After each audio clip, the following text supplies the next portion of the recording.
प्रदेश के खाद्य पूर्ति विभाग के मंत्री की ओर से कल एक बड़ी कार्रवाई की गई, जिसमें कई अधिकारियों को सस्पेंड करने का काम जो है वो किया गया।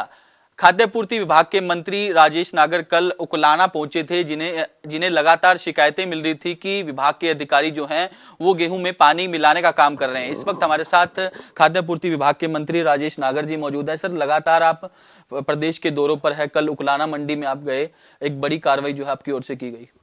देखो, वहाँ से हमें शिकायतें आ रही थी कि भाई वहाँ पर जो अब उनको गेहूं दिया जा रहा है उसमें पानी डालकर या पानी की बौछार डालकर या उसको गीला करके दे रहे हैं। तो हमने जाकर मौके पे देखा खुद, तो उसमें जो उनकी शिकायत थी सही पाई और उसमें बोरियों में पानी डाल रखा था और नीचे भी हमें काफ़ी गीला मतलब पानी मिला।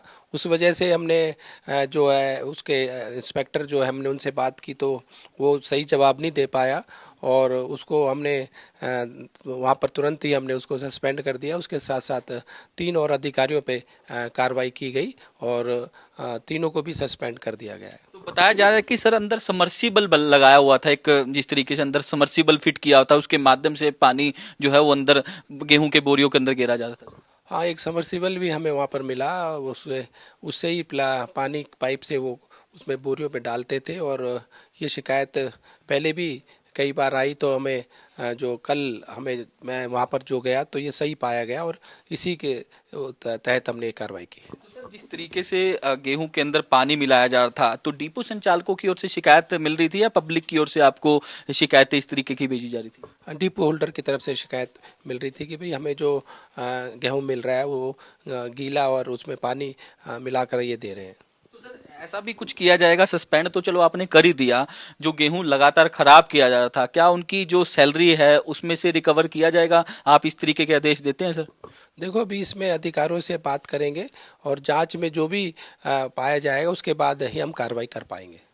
बाकियों को क्या संदेश देना चाहेंगे सर, जिस तरीके से आप लगातार प्रदेश के दौरों पर जा रहे हैं, जो इलीगल तरीके से जो डिपो है या फिर जो गोदाम है उसके अंदर इलीगल तरीके से काम करते हैं? देखो, जो भी इस तरह की शिकायत हमें जहाँ से भी मिलेगी, जो भी इसमें मिलेगा कि इसमें अगर कार्रवाई हमें करनी पड़ेगी तो हम पूरी कार्रवाई भी करेंगे। जो भी इसमें दोषी पाया जाएगा, जो भी हमें जिसके खिलाफ भी मतलब शिकायत मिलेगी उसके खिलाफ सख्त कार्रवाई की जाएगी।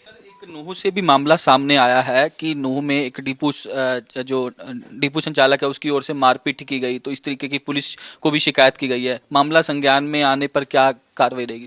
देखो, जो भी अगर इस तरह का कुछ हमें मामला आएगा उसके खिलाफ भी हम कार्रवाई करेंगे और जैसे ही अभी इसके बारे में मुझे पूरा वो पता नहीं है, जैसे ही मुझे इसके बारे में सारी बात पता लगी उसके खिलाफ भी कार्रवाई करेंगे। सर, एक आखिरी सवाल लूंगा। देश के पूर्व प्रधानमंत्री मनमोहन सिंह का निधन हो गया, तो किस तरीके से सर श्रद्धांजलि? देखो, मैं उनके पूरे परिवार को इस घड़ी में भगवान उनको शक्ति दे, दुख की घड़ी को सहन कर सके और एक अच्छे राजनीतिक और एक गवर्नर की पोस्ट पर भी रहे, प्रधानमंत्री भी रहे, वित्त मंत्री भी रहे।